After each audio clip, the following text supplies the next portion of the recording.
여러분 안녕하십니까? 뉴스투데이 제주입니다. 자연환경의 고유한 특성을 보호하기 위해 지정된 절대보전 지역의 개발 행위는 원칙적으로 금지돼 있는데요. 허가 없이 나무 수백 그루를 베어내고 4,000제곱미터가 넘는 임야를 마구 파헤친 60대 남성이 재판에 넘겨졌습니다. 김항섭 기자의 보도입니다. 해안 절경이 펼쳐진 남원읍 하레리 임야. 울창한 숲 사이로 황량한 흙밭이 보입니다. 드문드문 어린 감귤나무가 심어져 있고 중간중간 돌을 쌓아 경사진 땅을 계단식으로 메워 놓았습니다. 절대 보전 지역이 훼손된 현장에는 무단으로 벌채된 나무들이 아무렇게나 쌓여져 있습니다. 62살 황모 씨가 이곳 임야 4,000제곱미터를 아내 명의로 구입한 건 지난해 7월. 절대 보전 지역으로 지정된 땅을 구입한 지 석 달 만에 허가도 받지 않고 형질을 변경했습니다. 현장을 봤을 때 이렇게 주변 그 나무들이 이렇게 많이 훼손된 것을 저희들이 발견해가지고 이렇게 그 관계 당국이 이렇게 수사를 의뢰하게 됐습니다. 황 씨는 검찰 조사 과정에서 과수원을 조성하려 했다고 진술한 것으로 알려졌습니다. 제주지방검찰청은 황 씨를 산지관리법과 제주특별법 위반 혐의로 불구속 기소하는 한편 최근 잇따르는 해안가 절대 보전지역 훼손 행위에 대해 강력하게 대응할 방침입니다. MBC 뉴스 김항섭입니다.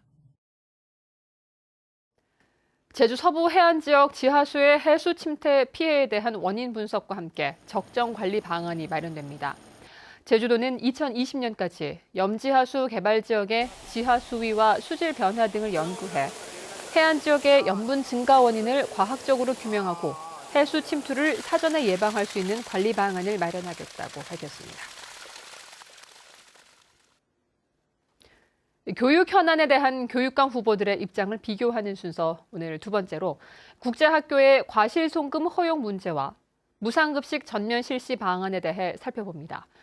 두 후보 모두 무상급식 확대에는 의견을 같이 했지만 과실송금 허용에는 찬반이 엇갈렸습니다. 홍수연 기자입니다.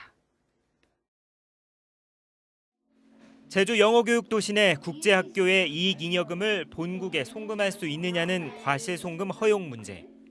국토교통부는 허용하도록 제주특별법 개정안을 입법 예고했지만 행정안전부가 제동을 걸면서 2년째 발이 묶여 있습니다. 이에 대해 김광수 예비후보는 국제학교가 과실송금을 전제로 허가된 학교이기 때문에 허용해야 한다는 찬성 입장을 밝혔습니다. 다만 정부 안대로 허용 비율을 40%로 하되 도민과 소통이 필요하다는 조건을 달았습니다. 이성문 예비후보는 제주 영어교육도시의 설립 목적에 정면으로 배치된다며 반대 입장을 밝혔습니다.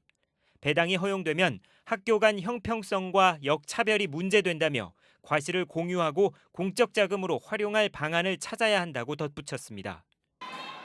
현재 중학교까지 실시되고 있는 무상급식을 고등학교로 전면 확대하는 방안에 대해서는 두 후보 모두 찬성했습니다. 김광수 예비후보는 필요하면 교육청 자체 예산으로 무상급식을 시행하는 방안을 포함해 추진하겠다고 밝혔고, 이성문 예비후보는 당장 오는 2학기부터 제주도와 협의해 실시하겠다며 도지사 후보들의 교육복지 공약을 볼 때 충분히 협의가 가능하다고 밝혔습니다. MBC 뉴스 홍수현입니다. 그제 제2공항 도지사 후보 합동토론회장에서 발생한 원희룡 예비후보 폭행 사건이 이번 지방선거에 미칠 파장에 관심이 쏠리고 있는데요. 원희룡 후보는 가해자의 처벌을 원하지 않는다고 밝혔지만 경찰은 공직선거법 위반 혐의로 입건했습니다. 조인호 기자입니다. 폭행 사건 직후 병원에 입원했던 원희룡 후보는 가벼운 타박상만 입었다며 하루 만에 퇴원했습니다. 하지만 원 후보가 모든 일정을 중단하면서 지역 케이블 TV 등이 주최하려던 합동토론회가 연기됐습니다. 나머지 후보들도 네거티브 공세를 일제히 중단하면서 과열 양상을 보이던 선거 전에 일단 제동이 걸렸습니다. 후보께서는 이제 어느 정도 안정을 찾으셔서 오늘부터는 정상적인 일정을 소화하실 예정입니다. 도민들과의 소통도 계속 이어나갈 예정입니다. 원희룡 후보는 극단적인 방법을 써야 했던 마음을 헤아려 가해자 처벌을 원하지 않으며 제2공항 문제를 순리대로 풀어나가는 전화위복이 되기를 바란다고 밝혔습니다. 하지만 경찰은 원 후보를 폭행한 제2공항 성산읍 반대대책위원회 부위원장 50살 김모 씨를 피해자가 원치 않아도 처벌할 수 있는 공직선거법 위반 혐의로 입건했습니다. 경찰은 김 씨가 언론기관 토론회와 연설회장에서의 소란 금지, 선거 자유 방해와 무기 휴대 금지 조항을 위반한 것으로 보고 있습니다. 김 씨는 흉기로 팔을 자해해 수술을 받고 입원 중인데 경찰은 회복되는 대로 범행 동기를 조사할 예정입니다. 한편 성산읍 반대대책위원회는 가해자가 법과 원칙에 입각해 책임을 져야 한다고 밝혔지만 제주도와 국토부도 이번 사태를 무겁게 받아들여야 한다고 주장했습니다. MBC 뉴스 조인호입니다. 제주사회적경제연대회의는 6.13 지방선거 후보들에게 도민 행복과 지속 가능한 제주를 위해 사회적 경제 선도도시 구축 정책을 제안했습니다. 이들은 특별법 개정 등을 통해 사회적 경제 육성과 진흥을 위한 조항을 신설하고 권역별 사회적 경제 허브 공간 구축, 사회적 경제 유통 종합 상사인 가칭 제주 순우름 상단의 설립에 대한 지원 등을 요구했습니다. 어제 스승의 날이었죠. 청탁금지법이 시행된 뒤로 스승의 날 풍경도 많이 달라졌는데요. 일부에서는 여전히 교사에게 줄 수 있는 선물 허용 범위를 두고 혼선을 빚고 있습니다. 보도에 이소현 기자입니다. 초등학교의 한 교실. 반 아이들을 대표해 한 학생이 종이로 접은 카네이션을 선생님 가슴에 달아줍니다. 선생님 감사합니다. 감사의 마음을 전하던 선물 대신 손편지의 마음을 전합니다. 청탁금지법 시행 이후 두 번째 맞는 스승의 날. 담임교사에게 주는 선물이 금지되고 학교마다 열리던 자체 기념 행사도 사라져 학부모도 교사도 부담이 줄었다는 반응입니다. 그 어린이에 맡은 선생님이 주관해가지고 선생님들에게 감사의 표시도 하고 뭐 스승의 날 노래도 부르고 했었잖아요. 근데 이제 간소화돼가지고 업무적인 부담도 덜었고 해가지고. 저희가 따로 뭐 그런 거 신경 쓸 필요가 없으니까 일단 부담은 덜 가는 건 맞죠. 학생 개인이 교사에게 직접 카네이션을 줄 수도 없어 지나친 제약이라는 의견도 있습니다. 몇몇 때문에 그냥 이게 너무 오바돼서 이렇게 나라에서 너무 이렇게 하지 않는가 하는 생각도 들고요.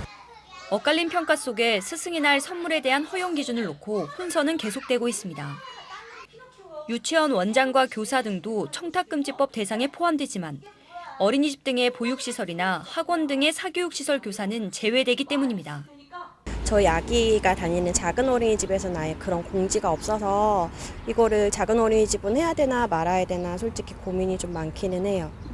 청탁금지법 시행 뒤 학교 현장의 풍경은 크게 달라졌지만 시설에 따른 세부 기준은 복잡해 혼선은 계속되고 있습니다. MBC 뉴스 이소연입니다. 국내 첫 영리병원으로 추진되는 녹지국제병원의 개원 여부를 결정짓기 위한 공론조사의 방식이 확정됐습니다. 녹지국제병원 수기형 공론조사위원회는 도민 3,000명을 상대로 1차 공론조사를 한 뒤 도민 참여단 200명을 구성해 토론회 등의 수기 과정을 거쳐 최종 권고안을 마련하기로 했습니다. 또 1차 공론조사 전에 2개 이상의 지역방송사가 녹화 중계하는 토론회를 열고 사업자와 반대 측의 주장을 담은 수기 자료집을 만들기로 했습니다.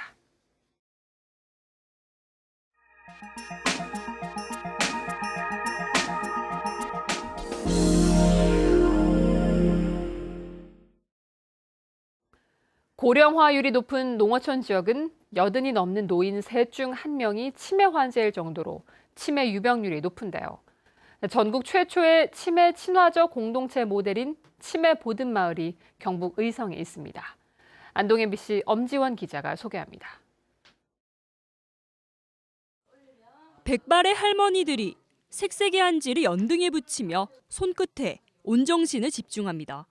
일주일에 2번 감각 자극 수업을 통해 어르신들의 뇌 활동을 촉진시키는 겁니다. 자꾸 이렇게 생각을 하니까 좋아지는 것 같아요. 기억력도 좋고 재미도 있고 치매 예방도 되고 좋은 것 같아요. 인구 10명 중 4명이 65살 이상인 의성군. 그중에서도 평균 연령 78살에 달하는 이 마을은 3년째 치매 보듬마을로 운영 중입니다. 골목길마다 치매 예방을 위한 생활 수칙 등이 담긴 문구가 늘어서 있고 할머니들은 직접 마을 꽃밭을 가꾸고 당번 의정의 닭장도 운영합니다. 닭장은 주민들이 직접 지어줬습니다. 할머니들은 달걀을 판 수익금을 모아 지난해 한자 시험에 응시해 전원 합격했습니다. 팔아가지고 뭐 한문 공부도 하고 여러 가지로 뭐 운동도 되고, 안 그러면 그런 분들 집 안에만 계시잖아, 그죠? 그러니까 이제 닭장에 와서 물 주고 막 그래 좋아하셔요. 마을 전체가 치매 환자를 돌보는 공동체 모델인 의성 치매보듬 마을은 전국 최초로 지정됐고 현재는 경북에만 21곳에 이릅니다. 옛날에는 치매 환자는 숨기기에 급급했었는데 치매에 대해서 관심을 갖고 치매 환자를 이해할 수 있도록 저희가 이제 치매 파트너 교육 또 이제 치매 환자 돌보는 방법 이런 거를 치매 환자를 보호 격리하는 데서 더 나아가 병세를 늦춰 일상을 영위하고 성취감까지 주는 치매 보듬 마을. 고령화 속 새 모델로 각광받고 있습니다. MBC 뉴스 엄지연입니다.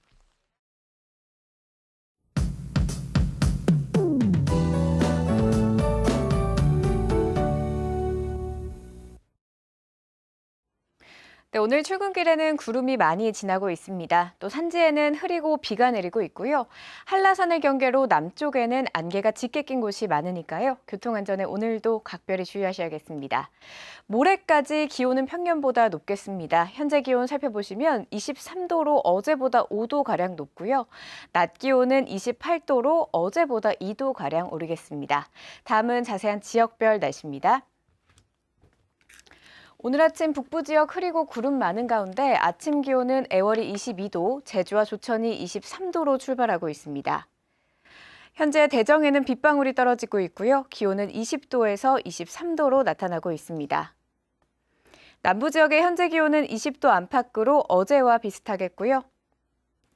동부 지역도 흐린 가운데 낮 기온 23도에서 26도로 예상됩니다. 현재 성판악은 19도, 윗세오름은 16도로 출발하고 있습니다. 오늘 도서 지역도 흐리고 빗방울이 떨어지고 있는 곳이 있는 가운데 기온은 어제와 비슷하겠습니다. 오늘부터 너울성 물결이 높게 일겠습니다. 또 짙은 안개가 모레 낮까지 지속되겠으니까요. 항해나 조업하는 선박은 계속해서 주의해 주셔야겠습니다. 현재 제주공항에는 구름이 조금 지나고 있고요. 윈드시어 특보가 발효 중입니다. 주간 날씨입니다. 당분간 구름 많은 날씨가 이어지겠고요. 금요일과 다음 주 월요일에는 비 소식이 있습니다. 기상정보였습니다. 문대림 더불어민주당 제주도지사 후보 측 대변인이 김방훈 자유한국당 도지사 후보 측 대변인을 명예훼손과 허위사실 공표 혐의 등으로 검찰에 고발했습니다. 문 후보 측은 고발장에서 김 후보 측 대변인이 기자회견을 통해 문 후보가 수산 보조금 사기 행위에 관여하고 보조금 환수를 막기 위해 영향력을 행사했다는 허위 사실을 공표했다고 주장했습니다. 관광용 열기구 추락 사고와 관련해 장비에 결함이 없다는 국립과학수사원의 조사 결과가 나왔습니다. 서귀포 경찰서는 장비 결함을 발견하지 못함에 따라 숨진 조종사 김모 씨를 업무상 과실치상과 항공안전법 위반 혐의로 입건하고 공소권 없음으로 사건을 마무리하기로 했습니다. 지난달 12일 관광객 13명을 태운 열기구가 남원읍 신흥리 무령아리 오름 부근에서 추락해 조종사가 숨지고 승객들이 부상을 입었습니다. 제주지방법원 송재윤 판사는 지난해 12월 서귀포시 대포동 해안도로에서 혈중 알코올 농도 0.211%의 만취 상태로 운전을 한 혐의로 기소된 63살 김모 씨에게 징역 8월을 선고했습니다. 송 판사는 김 씨가 과거 3차례 음주운전으로 적발됐고 누범 기간에 또다시 음주운전을 하다 접촉사고를 내 범행이 적발된 정황 등을 고려해 이같이 판결했습니다.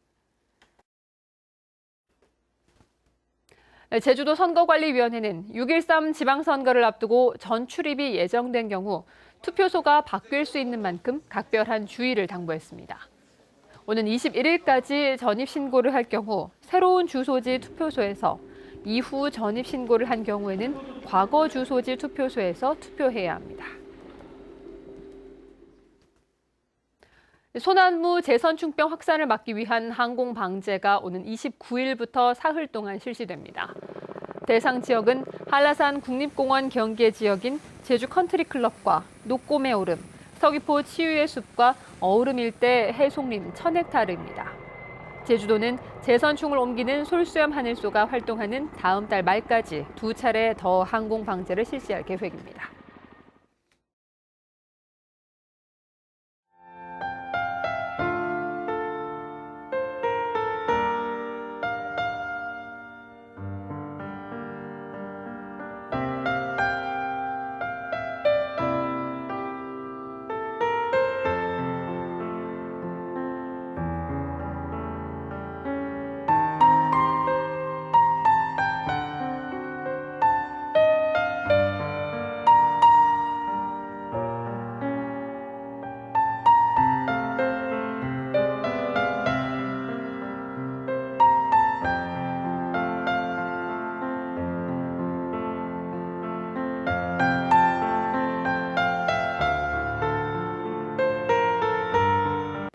뉴스투데이 제주였습니다. 여러분 고맙습니다.